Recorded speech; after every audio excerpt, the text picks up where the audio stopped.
Ashama harka fuudhee kabajamtoota hordoftoota maatii YouTube channel Hawwii Lakkoofsa 12 nageenyi fi haalaan jaalalli waaqayyoo lafaaf iddoo jirtu isiniif haa baay'atu. Ani nagaa fayyaa kootii galata waaqayyoo isinis akka nagaa fayyaa taasisan maqaa waaqayyootiin abdiin qaba. Kabajamtoota hordoftoota maatii YouTube channel kiyya like, share, subscribe, comment gochuudhaan gammaatti warra lafaana turtan guddaa galatoomaa isiniin jecha warroonni guyyaa har'aa kana channel kiyya faaraa taatan subscribe gochuu hin dagatinaa isiniin jedha. Akkasumas immoo like gochuullee Legatiin akkuma laakiin keessan nama hojjetu tokkoof baay'ee tokko hamilee ta'a waan ta'eef akkasumas immoo komentii yeroo keessan asirratti jechuudha dhiifama waliin viidiyoo nama daqiiqaa tokko yookiin daqiiqaa lama qofa jalqaba isaarraa dhaggeeffattanii kana booda viidiyoo nama kana dhaggeeffachuu hin qabu jettanii komentii warroonni barreessitan keessattuu yuutuubaroonni jechuudha ijoollee yuutuubaroonni bakka tokko tokkotti ni arga yuutuubiin hawa jalatti. Otoo barreechuu baattanii gaariidha jedhee yaada jechuudha. Maaliif yaadni nama sanii achi yoo siiqee komentiin keessanii fi yaadni nama sanii waliin argatu jechuudha. Komentii nama tokkoof komentii barreessuu irratti viidiyoo nama sanii hanga dhumaatti dhaggeeffachuu qabdu. Yaada jajjabinaas yoo ta'e, yaada ciminaas yoo ta'e, kan isin barreessaniif yookiin immoo qeeqaas yoo ta'e viidiyoo nama sanii dhaggeeffattanii yaada nama sanii irratti hundoofneetu komentii kan barreessitan malee odoo yaada nama sanaa hin dhaggeeffatiin dursa.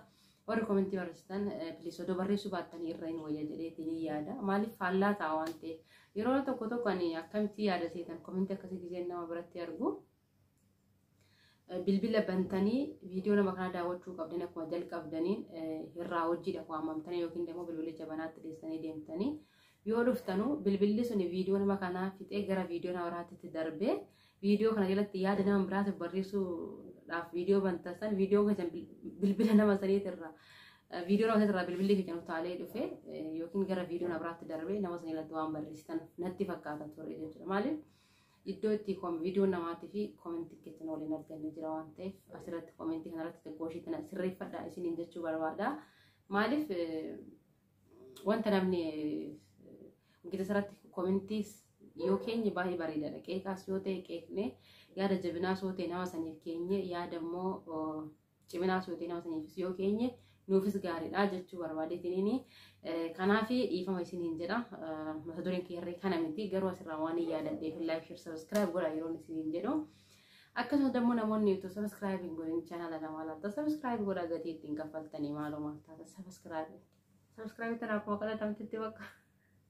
Inni gaafa tokko kadhaa subscribe kan akka nu baarsanis abdiin qaba isiniin jedha.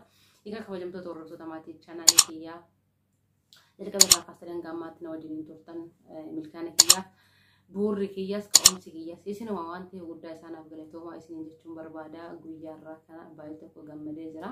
Already guyyaa 3-4 ta'eeti jira piinii argadhee itti guuttadheeti jira jechuudha. Piinii argachuu jechuun dammoo piinii argachuudhaaf maal gochuun qaba amma qabna dhabuun qaba kan jedhu dammoo yaa nama YouTube hojjetutu beekaa isiniin jechuun barbaada. Sababni isaan ergamoonni amma ji'a 4 fixee gara ji'a 5tti dhiyaachaatti kanan jiru. Ergamoo YouTube'n piinii si ergaan jedhee meeseejii na ergee ji'a 2 keessatti piinii argachuu jechuun anaaf yeroo gabaabaa keessatti argachuudha. Maaliif piinii yeroo baay'ee daddafeetu nuun qaqqabu waan ta'eef jechuudha. Akkasumas immoo piinii guunnee kaanatoo yeroo itti odoo nuun qaqqabin jiini afursuun nurratti geetu namarratti cufus yeroo baay'ee hin jira. Akkasumas immoo mana poostas yeroo baay'ee deddeebiin yoo ta'e malee piiniin kun akka laafatti waan argamu miti. Isiniin jedha kanaaf guddaa isaa galatoomaa isin asirratti guyyaa irraa kana sololoo guddaa isaa galatoomaa isin jedha. Odoo sololoon super chaatinaa guutuu baatee chabbaa kiyyaa akkasii. Dhugaa iddoo seenuun beeku isiniin jedha. Guddaa isaa galatoomii sololoo baay'ee si galateeffadhaa. Sababni milkaana kiyyaa tokko kan guyyaa irraa sololoodha jechuudha. Lammaffaan immoo Abdullaabbiidha. Sababni isaa piinii akkana barbaachisu hin beekuani. Waan YouTube si jalqaba si jammar kan dura isiniif himeen ture. Ani YouTube yeroo namni hojjetu argeetiin hin banadhee ergan banee booda viidiyoo irra akkatti wal baasu wallaaleetiin dhiisee teechisaa ture jechuudha. Nama waggaa 4-5 dura gara YouTube'itti dhufee to'ee dhokatee to'ee gaadaa keessa taa'aa ture. Nama sagaleen isaa ukkamamee ture jechuudha. Sagalee kiyya kana dhaggeeffachuudhaaf sababa kannaati akkasumas immoo bu'uura kannaati YouTube Abdullaabbiiti waan ta'eef nama sagaleen dhokate tokkoof sagalee taanii gara nama fuulduraatti baasu jechuun waan qal'aanii miti. Kanaaf guddaa isaa galatoomii siin jedha Abdullaabbii. Akkasumas immoo Rashaadiidha. yeroo jalqabaatiif viidiyoo hojjechuu barbaade akkatti viidiyoo hojjedhu wallaalee Rashaadiin guyyaa tokko mataa isaa zoorsaa oolee bulee jechuun hin danda'ama. Rashaadiin baay'ee afaan dadhabee ture yeroo jalqabaa jechuudha. Jalqaba namni YouTube kanarraa gaafii gaafadha jiraate Rashaad ture. Rashaadiin waa'ee appilikeeshinii isin barsiisa ture jidduudhaani. Naannoo waggaa irraa keessa jechuudha yeroo gara YouTubetti dhufu viidiyoo hojjedha jedhee akkatti viidiyoo hojjechuudhaaf na rakkisee kan maasterii irratti mashaatiin Rashaadiin gaafadhe.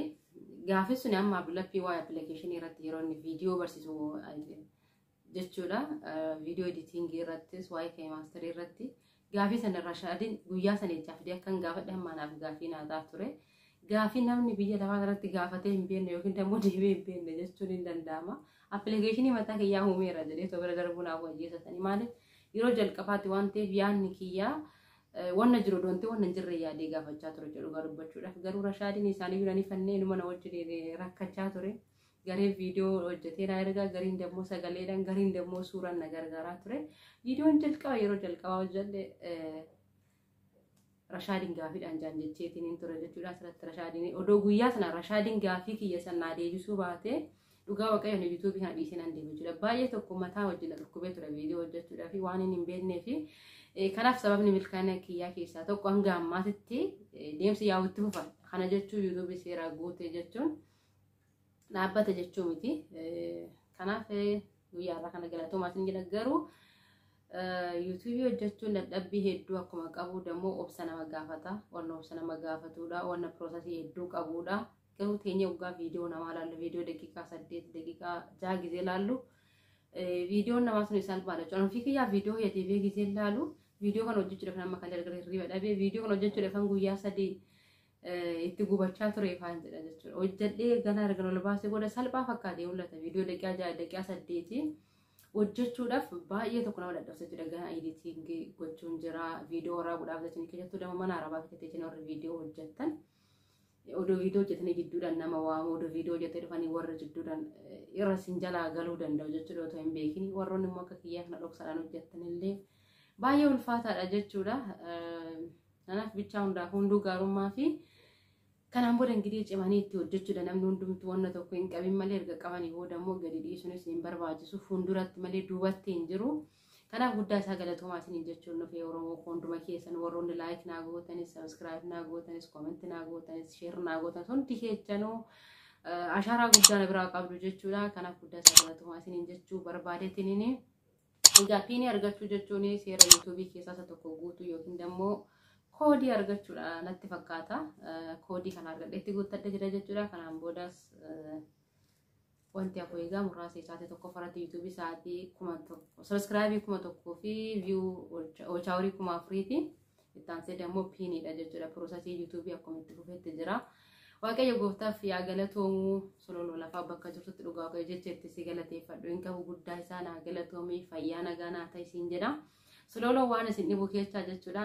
Guyyaadhuma nan dura moniite congratulations jedhee seeneen dhufee super chat naa guute. Ani sololoo isaan dura YouTube kiyyarratti jechuudha. Yeroo dheeraadhaaf YouTube sa'aatii guutuudhaaf ji'a 8 tura yeroo sa'aatiin guutuu tura liivii gubbaa jechuudha. Gaaf tokko sololoo mana kiyya dhufee hin beeku. Erga siyaasii illee dhufee beekaa laata.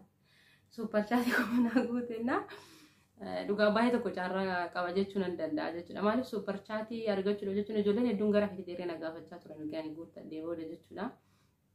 Eegamoonni ta'ee ka'ee booda ati super chat argattee guuttattee jirtaayi. Super chat namoonni qarshiidhaan nama guutan jiru jechuudha. Kanaaf namoota saniin nu guutaarree jenneen qarshii biyyatti sin erga nu guutaa jenneetirree qarshiin naalaa dhumee jira kaardii irraa yookiin dammoo bakka sababa garaagaraa nutti dhiisu waan ta'eef jennee ijoolleen super chat kun $10 fi isaa ol waan ta'eef sumarri dhabanii ijoollee dhiisan nama odoo super chatiin guuttatiin yeroon jalaa turorree jira jechuudha. Kanaaf dammoo ani caarra qabeessaadha. Isiniin jechuu barbaadeetinii guyyaarraa kan eegaa galatoomaa fayyaa nagaanaaf ta'a isiniin jedha. Ciao.